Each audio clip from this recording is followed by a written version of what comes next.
It is another Market Monday where the excitement never ends. We have a lot of earnings this week coming up for us. Bank earnings setting things off last week, keeping some juice flowing in the markets. This week we have ASML, we have TSM, we also have, TSMC, I should say. TSM is the ticker symbol. And then we also have Netflix earnings, which should also not only about big tech there, but it also gives us information about the consumer. So we're going to take a look at the charts for the indices themselves. I'll give an update on Nvda, Tesla, and then also what we're looking for is a Bitcoin to see how that's doing as far as risk assets go. And I'll even pull up the charts for ASML and TSMC, and we'll take a look to see how those are positioned going into this week. So let me pop the charts up for you, and we'll do some quick recaps here. SPY, I have this on the 5-minute chart right now, just to show you a little bit about the pre-market and the fact that we're up towards the top of the rising wedge trend line, and we have some pretty significant resistance at about 581.38 is the price that we want to be looking for there.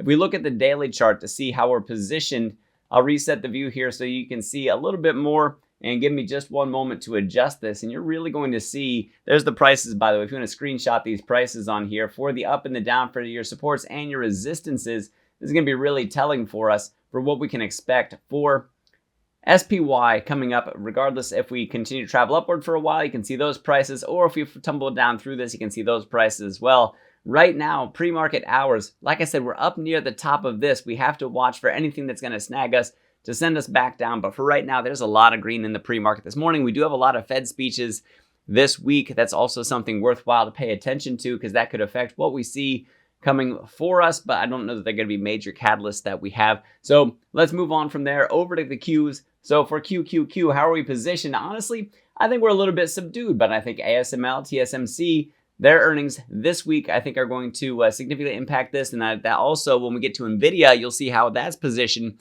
and what's happening in the pre-market hours there. And we'll talk about with what we hear from AI demand, how that could affect Nvidia's prices as well. So when you look at QQQ, man, we're struggling right around that 491 number that I had talked about. I said that's going to be significant resistance for us. And, well, we closed up above it the last 3 days, but, man, we keep on pushing down below it. Today, we might finally be able to call this red line on here support for us for the NASDAQ 100 ETF, QQQ. We're going to have to watch and see if we can solidly break that. We have a nice rise up to about that 502 level, which is going to be critical resistance for us as well. If we can't keep that, look for these lower prices that are here. But I do think that we have some significant green lights coming our way. Let's go to IWM. And so for IWM, there we are. Take a look and see what's happening. You were above the 200-day. We took a touch off the 50-day. That's the blue one that you see here. And the red one is the 50 EMA that we're looking at. So we had really nice movement on Friday of last week. And so where could that go from here? Let me put the technicals up so that you can see it. You can see we're in a major resistance band right now, but we do have some room to the upside. This line coming down is a trend line based off the previous peaks that we saw. And then what we see for these red lines going up along here, these are the different resistances and snags that we could catch along the way. We are still in a long-term bullish channel. Pay attention to this red line that, let me grab my drawing tool right here. This red line that's, whoa, let me also turn off the magnet, because otherwise that's going to cause some really crazy things to happen. So take that off. This red line that's right along here, that diagonal that you see, and this one, because those are the tops of the bullish channel. We get above those, things can get pretty frothy when we look at the history of the IWM ETF that tracks the Russell 2000 stocks. So we are on top of the top red line of that bullish channel, and then there's another red line up above that are sort of warning areas for us. And I don't know that we're completely out of the pain zone for it right now, but right now, while we're getting the stronger labor reports like we are, the lower unemployment rate like we are, these are things that are worth watching. Now, mind you, a little bit of snag with CPI, saving grace with PPI coming through for the inflation numbers. Not wildly out of control, still sort of tempering, but we do want to see those settle lower within the Fed's 2% goal, or even just slightly below that. That's going to help out the Russell 2000 stocks, especially if we get further news of Fed rate cuts. That's really going to help that out for the interest rate sensitive areas of the market. Let's move over to Nvda. So if TSM, ASML report strong things for AI demand, then this is what we have to look at. This 136.15 that you see up here, that in the pre-market hours, we're actually up above that. Now, mind you, there's another resistance at 136.50 that we would be watching for. That's also very significant. That's that why you see a double red line here. You can actually stretch that out a little bit so you can see it even better, that there are two different red lines here. This is a previous peak, And up above there's significant resistance for us as per what we get from the Fibonacci extensions. The 140.76 up here is the previous all-time high during regular trading hours. For Nvda, this could be the week that we break up above that. We have made it up above this area of resistance that we have most recently. Matter of fact, since we get a full candle close above that, you guys get to watch in front of your very eyes. We're going to turn that from red over to green for support that right now we're sitting on top of it. And now we'll see if we can contend with the rest of the red that we have up above that. Now, mind you, there's another area in there. I'm going to fix that too. We did move pretty rapidly up above that. There we go. Green and green. There we go. Now it's fully labeled as support for us. And you guys can see the prices that I have to the upside. Look at the resistance above that previous high, the all-time high that we had. There's a ton to reject us off up here. I don't know that we get that before we get the earnings from Nvda. We're going to have to watch and see what the rest of the market does and what we hear on Thursday from TSMC. I think that's going to be the really big one. So let's move on from there over to Bitcoin. And so for Bitcoin, have a nice strong pump today, up 3% from what we had over the weekend, hesitating on the 200-day. Finally breaking up above. Again, that is a bullish thing. The RSI also bullish. We want volume confirmation to come in. It's been a little bit subdued since these selling volumes that we had most recently. Couldn't push us down below the 50-day though. So sitting in fairly bullish territory, but you can see the price action is, well, I guess in Bitcoin's terms, somewhat sideways from where we're at right now. Maybe this is the time that we finally go risk on through Q4.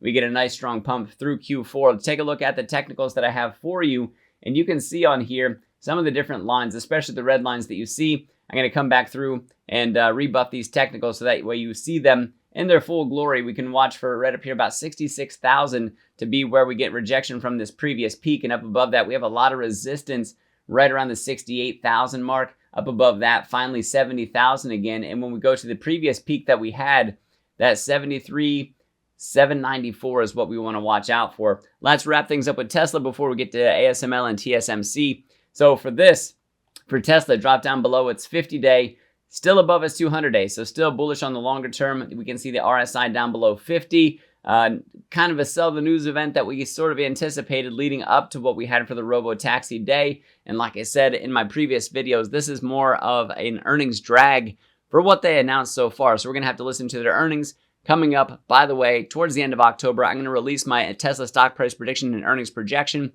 for you coming up soon before those earnings come out, probably in the next 2 weeks here. Let me click on this. We'll know exactly when it is. It is the 23rd of October after the market closes. So today being the 14th, we're only, 9 days away from that. I will get those numbers out to you. I'll put them up here on YouTube so you guys can see what I'm expecting for Tesla. So I'll do the same thing for Nvda, by the way, as we get closer to their earnings, but theirs aren't until mid to end of November. So I'm going to be watching for that. So for Tesla, we could get that recovery. Got to make it back up above that 50. Watch for rejection off the 50 SMA, which is around 225. If we're able to retake it, that would be a good thing. We do get some near-term bullish signals here from the exponential moving averages, the 5 crossing over the 13 and such, and also being down below the 50, but overall still bullish, being up above the 200-day.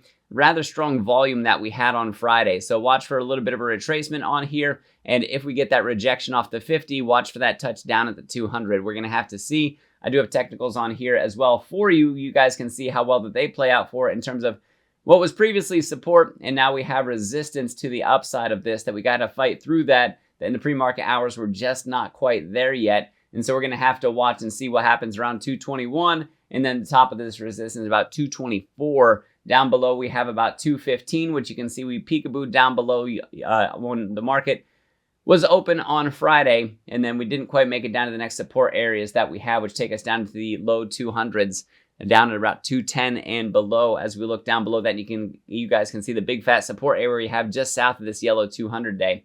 Now, for TSM, looking a little bit like a double top right now. This could be something that isn't very easily broken until we have those earnings come out. So we got to watch for that because it could be a coin flip, a wild card for those earnings. We see strong continued demand. That's going to set the whole market on fire in a good way. Those bulls are going to be running pretty hard, in my opinion. If we can get strong guidance coming out of TSM, that's also going to help out Nvda move to all-time highs. If it can, we're going to have to watch and see what happens with that. ASML certainly can also help if we get strong reports coming from them as well with the machinery that they produce. So that's the look for TSM, and their earnings, by the way, are on Thursday. And if we move to ASML, there we go. and see how they're doing right now. Boom, you guys can see the sell-off that they've had since their previous earnings, coming down pretty low, fighting right now with the 50-day SMA. Can it get above it? The pre-market hours are saying that it just might. These earnings, by the way, are on Wednesday before the market opened. So Tuesday would be where you'd position yourself if you're looking to get a position. We are up above the 20-day from the Bollinger Bands. We're up above the 5 and the 13. Got to break above those 50s if we can. This is setting itself on that seesaw, if you will. It's kind of teetering between, okay, well, I'm ready to drop if things are bad, or I'm ready to skyrocket if things are good. So the real play could come after the earnings happen and we watch that reaction. Anything playing up to that point in time, volatility plays might be something that could make sense. And remember, no financial advice here, just ideas that I'm kicking around, just education, information, you name it. So for ASML, this could be the thing on Wednesday that kind of gives us hints about TSMC as well, and also Nvda, the rest of the AI parts of the stock market. Guys, if you want to see my technicals before they hit YouTube, you want to see what I'm buying and selling, there's a link down in the description for the Patreon. Click that, sign up, and head on over to the Discord. You'll get it all over there and more. Lots of stuff coming up, huge updates on their way to the Discord as well. And guys, can't be more excited about that. And if you guys want an awesome trading strategy and learn about technical analysis, do this stuff yourself, find that link down in the description for Stockmo Academy. Click on that, sign up. He tossed me out an affiliate link for that one as well. Since we both use the bread recipe, I got a chapter in his course on options as well. And you learn how to set up the bread recipe trading strategy, whether the market's moving up or down, or stocks, whatever it is, you can do it either way.